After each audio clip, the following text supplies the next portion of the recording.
Camera person Akash के साथ Manohar Kesari, India News. Samajwadi party के लीडर अबू आसिम आजमी से कई मुद्दों पर हमारे संवाददाता शाहिद अंसारी ने बातचीत की है। सुनिए वो क्या कुछ कह रहे हैं। पुणे में शनिवार वाड़ा में नमाज को लेकर बवाल मचा हुआ है। बीजेपी ने इस जगह पर गोमूत्र छिड़क कर इस जगह को पवित्र किया है और मामला अब पूरी तरह से सियासत की नज़र हो गया है। हमारे साथ विधायक अबू आसिम आजमी मौजूद हैं। किस नज़रिए से देखेंगे इसे? नहीं, मुझे अफसोस होता है, मुझे अफसोस हो रहा है कि ये बगैर इशू का इशू बन रहा है। मैं जब देखता हूँ कि पेशवा बाजीराव जी शनिवाड़ा में खुद रहते थे वो, और इनकी एक बीवी का नाम मस्तानी था और मुस्लिम थी वो। ये कोई मंदिर नहीं है, ये उनके रहने की जगह थी। अब इसमें विजिटर जाते हैं। जब मुसलमानों को नमाज पढ़ने का वक्त मुतय्यन है, फिक्स है, यानी वो 5 वक्त की नमाज टाइम पे पढ़ेंगे। अगर उन्होंने नहीं पढ़ा, रात को एक साथ पढ़ लिया, अलग पढ़ लिया, तो वो नमाज उनकी उतनी अच्छी नहीं होती जितनी होना चाहिए। उसका उनको जो है उसका समय बता नहीं पड़े, उसका उनको सवाब, उनका पुण्य नहीं मिलेगा उनको। तो मुसलमान को वक्त में नमाज पढ़ना है, और जो नमाज नहीं पढ़ता ना, वो मुसलमान ही नहीं है।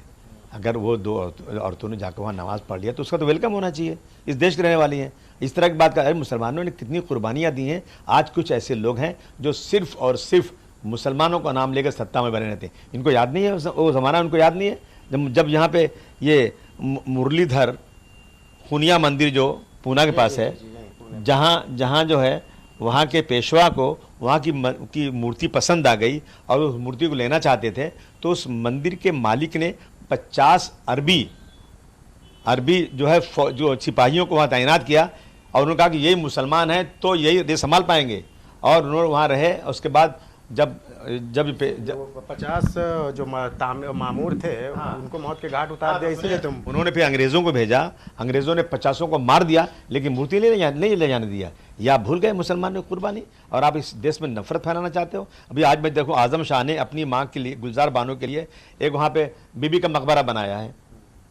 वहाँ नमाज होती थी, नमाज बंद करा दिया आप लोगों ने। वहाँ पे नई मस्जिद नहीं बन रही, वहाँ नमाज पढ़ते थे, नमाज नहीं पढ़ने दे रहे। मतलब मुसलमानों को जो आज़ादी के बाद जो वादा किया गया था कि इस देश में आपके साथ इंसाफ होगा, हिंदू, मुस्लिम, सिख, ईसाई, पारसी, दलित, सबके साथ इंसाफ होगा, अपने धर्म में चलेंगे। आज मुसलमानों को नमाज पढ़ने से रोका जा रहा है। मस्जिद भर जाए तो बाहर नमाज पढ़ेंगे तो आप पासपोर्ट कैंसिल कर देंगे। अगर अपने घर की छत पर पढ़ेंगे तो आप नमाज नहीं पढ़ने देंगे उनको। ये इस तरह की चीज़ें जो देश में हो रही है, मसलन पूरी दुनिया देख रही है, दुनिया हंस रही है कि भारतवर्ष में क्या हो रहा है। आज AI आ गया, दुनिया कहाँ से कहाँ तरक्की कर रही है, क्या हो रहा है। सारे देश तरक्की की तरफ जा रहे हैं, और हम मंदिर और मस्जिद, हिंदू, मुस्लिम और पाकिस्तान, हिंदुस्तान में पड़े हुए हैं। आदमी साहब, एक सवाल है महाराष्ट्र की सियासत को लेकर मेरा आपसे। भाई जगताप जो कांग्रेस लीडर है, उन्होंने कहा है कि हम अकेले ही ये चुनाव लड़ेंगे आने वाला, क्या कहना चाहेंगे? नहीं, वो अकेले ही लड़ना चाहिए उनको, क्योंकि हम उनके साथ नहीं जाने वाले हैं और हम किसी के साथ जाने वाले नहीं हैं। समाजवादी पार्टी, देखिए, सबसे पहले जिन लोगों ने, जिनकी पार्टी के अध्यक्ष ने 12 बेगुनाह छूट जाने के बाद आपत्तिजनक बात किया, जिन लोगों ने जो है अभी बिहार में पूरी अलायंस की तहस नहस कर दिया, चुन कर नहीं आएंगे लेकिन वहाँ पे खड़े कर दिया, इसका मतलब बीजेपी से मिले हुए हैं, उनके साथ हम कैसे हाथ मिला सकते हैं। दूसरी तरफ जो है कुछ लोग हैं जो भगवान राम से प्रेम करते हैं, विश्वनाथ भगवान से प्रेम करते हैं। जहाँ करोड़ों लोग जाते हैं गंगा में स्नान करने के लिए, उसको क्या कहते हैं, ये यहाँ बदबू आती है, कैसे लोग उसमें जाते हैं अपनी धर्म के खिलाफ। और उसी जगह के लोग यहाँ आते हैं तो उनके साथ उनको मारना, उनको अपमानित करना। ये लोग जो हैं, कुछ लोग ऐसे भी इसमें हैं जो कहते हैं कि हमें गर्व है इस बात का, कानून तोड़ने का गर्व है उनको। हम इसमें कोई मंदिर, मस्जिद, मुस्लिम, हिंदू नहीं कर रहा हूँ। कानून तोड़ने का गर्व जिनको हो कि हमारे सैनिकों ने बाबरी मस्जिद ढाई, तोड़ी, तो इस तरह की बात करने वालों के साथ समाजवादी पार्टी कभी अलायंस नहीं कर सकती।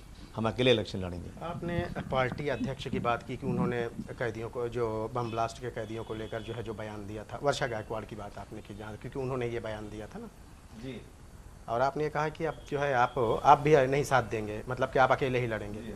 आपकी पार्टी के लीडर रईस शेख हैं, वो तो वर्षा गायकवाड़ के आगे पीछे और पूरे उनके साथ ही रहते हैं। अभी हाल के जो चुनाव आयोग से मिलने गए थे, वहाँ पे तो वो साथ में दिखे। तो क्या आप, मेरी पार्टी, समाजवादी पार्टी अलायंस नहीं करेगी।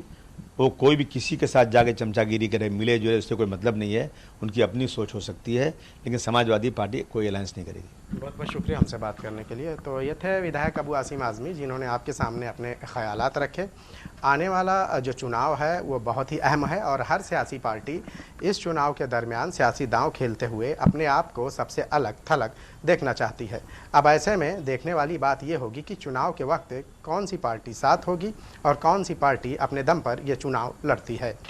कैमरामैन नितिन जाधव के साथ शाहिद अंसारी, इंडिया न्यूज़, मुंबई।